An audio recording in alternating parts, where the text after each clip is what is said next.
হুঁশিয়ার হুঁশিয়ার আপনাদের নিরাপত্তার জন্য আমরা জেগে আছি সারা রাত।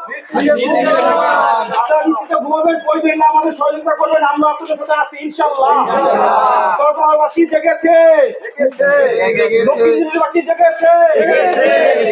প্রিয় দর্শক, আপনারা জানেন যে সারা দেশে যেই অপরাধ বেড়েছে, বিশেষ করে চুরি এবং ছিনতাই বেড়েছে, সেই চুরি এবং ছিনতাইয়ের কারণে কিন্তু ফরিদপুর পৌরসভার বিভিন্ন এলাকার মানুষ আমরা দেখেছি যে অতিষ্ঠ হয়ে পড়েছে। তো এই কারণে কিন্তু আমরা ফরিদপুর পৌরসভার যে 21 নং ওয়ার্ড রয়েছে, যেটি আমরা বলি যে চরকমলাপুর এবং দক্ষিণ ঝিলটুরি, এই এলাকার কিন্তু সাধারণ মানুষ অতিষ্ঠ হয়ে কিন্তু তারা আজকে মাঠে নেমেছে। তারা প্রতিদিন রাতে এই যুব সমাজ থেকে শুরু করে সবাই কিন্তু আজকে এই মাঠে নেমেছে। তারা রাতভর কিন্তু পাহারা দিচ্ছে তাদের এলাকায় যাতে চুরি ছিনতাই না হয়, এবং শুধু চুরি ছিনতাই নয়, এই মাদকের বিষয়ে কিন্তু তারা বলছিলেন যে মাদক উচ্ছেদ করা হবে, মাদক তাদের এলাকায় করতে দেওয়া হবে না।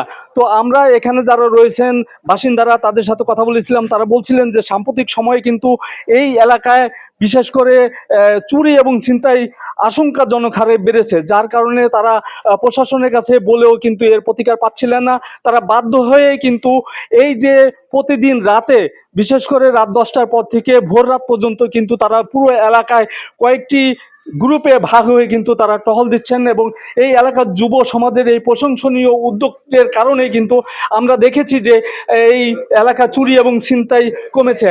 আমি যদি কথা বলতে চাই একটু এই এলাকার একজন মুরব্বীর সাথে, আমি আপনার কাছে জানতে চাইবো যে আপনারা কেন এই উদ্যোগটা নিলেন?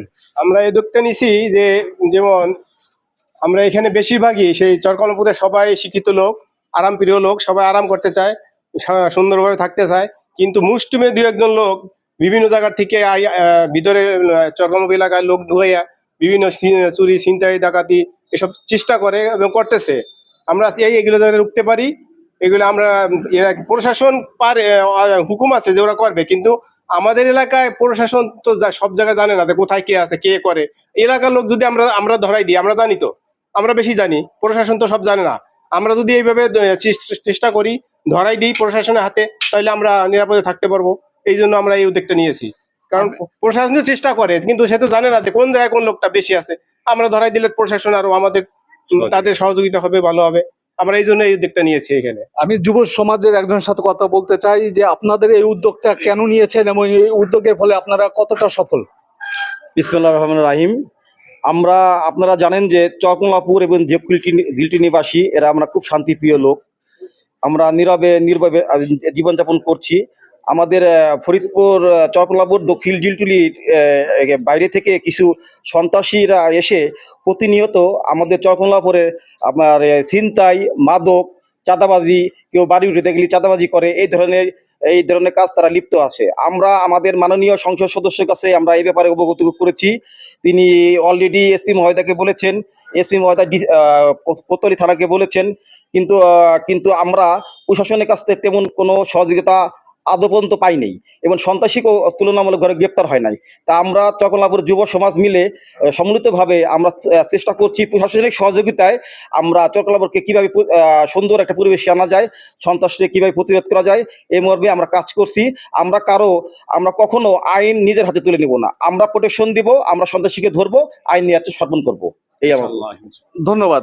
আপনারা শুনছিলেন যে এই যে চরকমলাপুরবাসী তারা কিন্তু একটি মহৎ উদ্যোগ গ্রহণ করেছে। সেই উদ্যোগের ফলে কিন্তু তারা বলছিলেন যে এই এলাকায় চুরি ছিনতাই এবং যারা মাদক ব্যবসায়ী রয়েছেন তারা কিন্তু কিছুটা হলে তাদের দমন করতে পেরেছেন। তো তারা আরো বলছিলেন যে শুধু চরকমলাপুরবাসী একজোট হলেই হবে না। তারা বলছিলেন যে ফরিদপুর পৌরসভার অন্যান্য যে ওয়ার্ডগুলো রয়েছে সেই ওয়ার্ডগুলোর বাসিন্দারাও যদি একই উদ্যোগ নেয় তাহলে কিন্তু তারা নিশ্চিন্তে এবং শান্তিতে থাকতে পারবেন। তো এই ছিল ফরিদপুরের মাদক বিরোধী এবং সন্ত্রাস বিরোধী যেই রাতের টহল, সেই টহল থেকে আমার কাছে সব শেষ খবর।